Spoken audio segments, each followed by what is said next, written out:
So, Dad, how long have you been capturing squirrels? Oh, for about 4 years. Okay, and off the top of your head, how many do you think you've captured in those 4 years? Let me think. Between ground squirrels, chipmunks, and regular gray squirrels, the first 3 years I was like close to 80 a year. And this year, I think this is number 56 or 7 or so. We were on vacation, so there was a lot of time that I missed. But I'm achieving my goals. One is to reduce the amount of damage done around the house by the chewing squirrels and chipmunks, and two, they aren't climbing all over the bird feeders and eating the seed out of the bird feeders. So there's more food going to the birds and less damage done to the house, the car, and the irrigation system. This morning when I was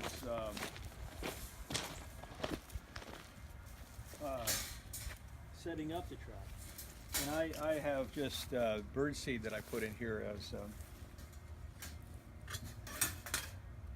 as bait. Some people say, oh, peanut butter and things like that, but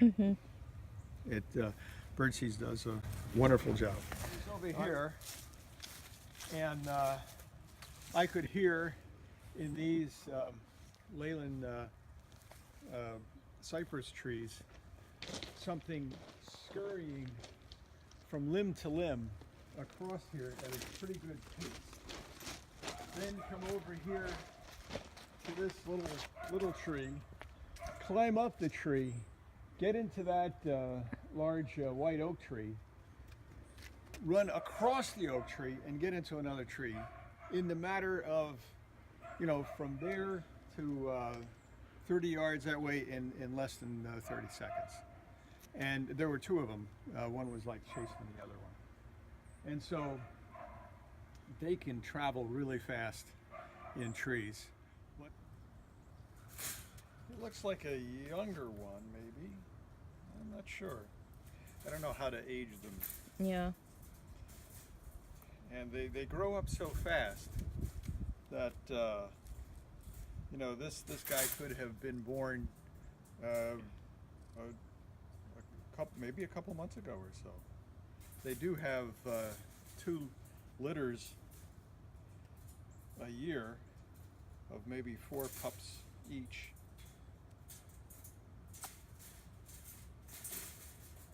Okay, so where are we going to take the squirrel? We're going to take this squirrel about a mile away and into a forested area and release it. And so I've released almost all of them in that particular area.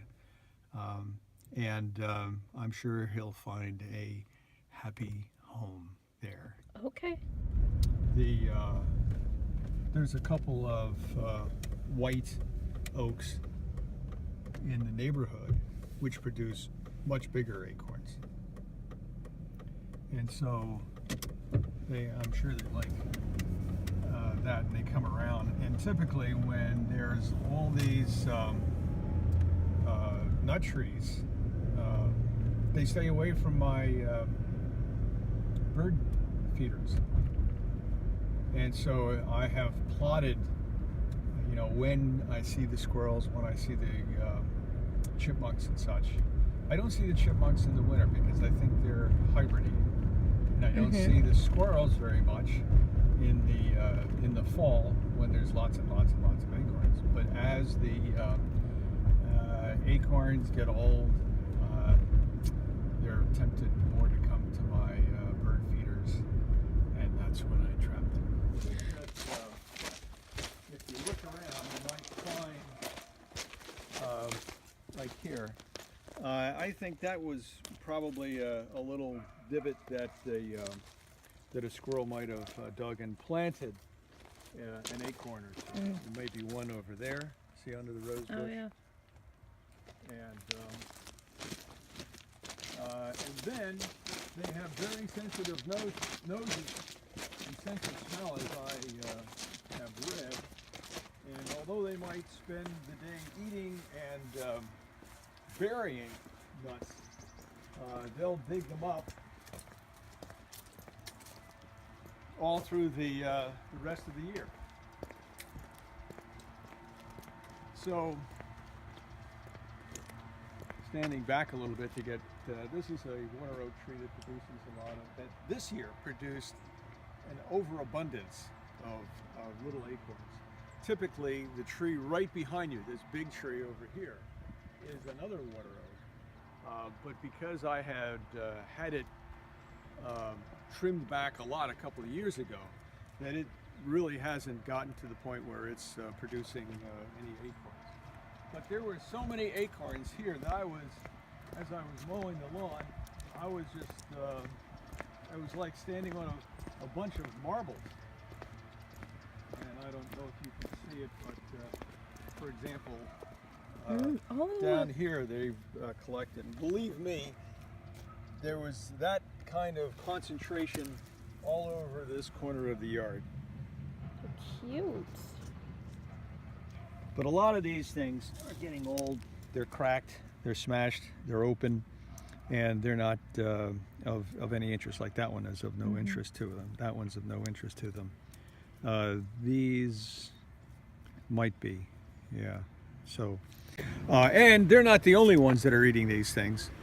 The other day I was watching a flock of birds in this area, but what was it? There was some crows that walked by and looked like they were picking things up, and also blue jays. Now I imagine that those birds were large enough that they could easily break open these things and eat the kernels. And I'm not sure that was actually happened. That looked like what was happening. So it supplies food for other animals besides squirrels and chipmunks.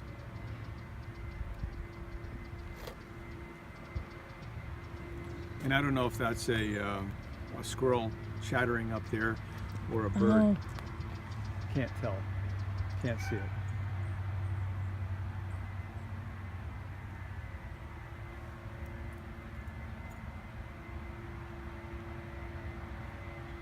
So we're actually headed into town, but there is a power line that goes by here, and there's woods on either side.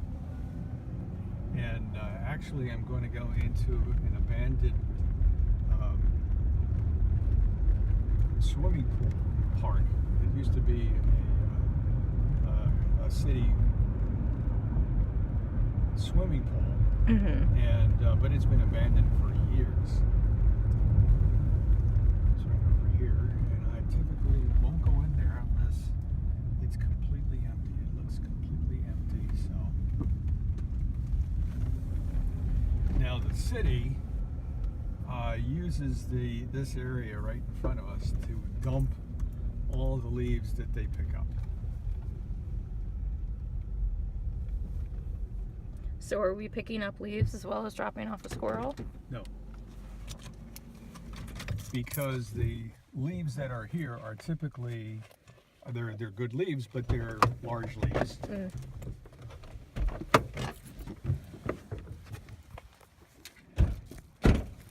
I like stuff that has gone through a long time. So, take it over here.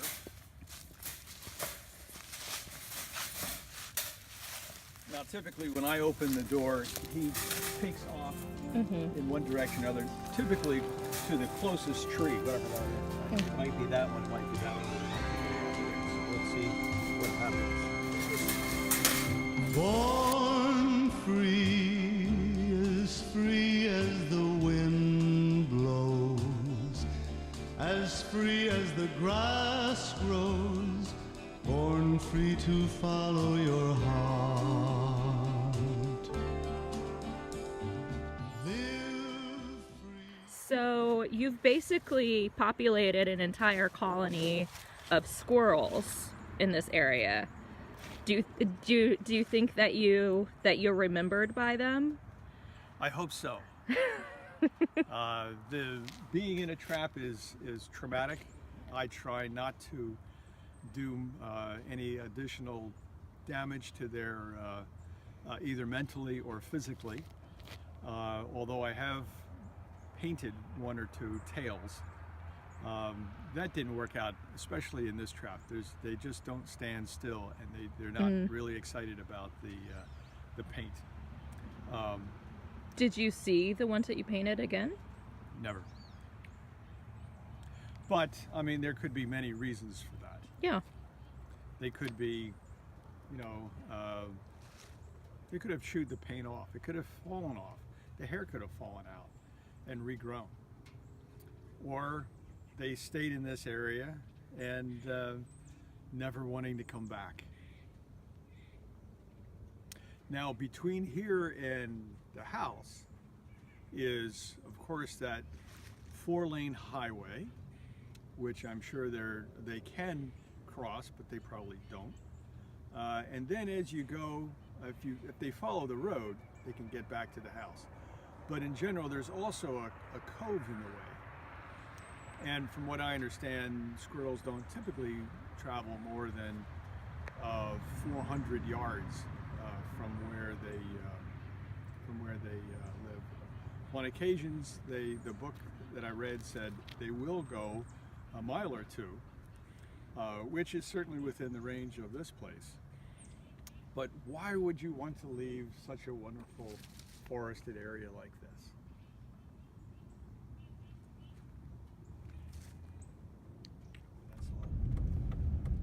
I haven't seen any squirrels swim, although I've been told that they can and will if necessary, but they prefer to travel from tree to tree. And they can do that. They are tremendous acrobats. Squirrel trapped. There have been, in the last 4 years, maybe once, maybe twice, that maybe the squirrel was captured in the late evening, and so it spent the night in the cage, and it got cold. And when I let it go, it was either very lethargic or possibly dead. And so, but out of maybe 300 animals that I've captured, there's only been maybe at the most, it couldn't be more than 3 that capturing it had costed its life. But they reproduce pretty quickly, and so I haven't run out of squirrels or chipmunks yet. And this fellow is rain doesn't seem to really bother anybody. It's the really cold weather, or possibly they were old anyway, because squirrels, from what I have read, the average life is like 2 years, a year or 2 years, something like that. So they're either picked off by fox or hawks or owls, run over by cars, and or simply die of diseases. And so I don't think capturing them and transporting them has any great effect on their overall population or lifetime. But I think that it does reduce the number of squirrels and chipmunks in this area, and therefore it's been successful. I have less damage to furniture and cars and wires and the tops of the irrigation system, and I have little or no problems now with the bird feeders being raided by smart squirrels.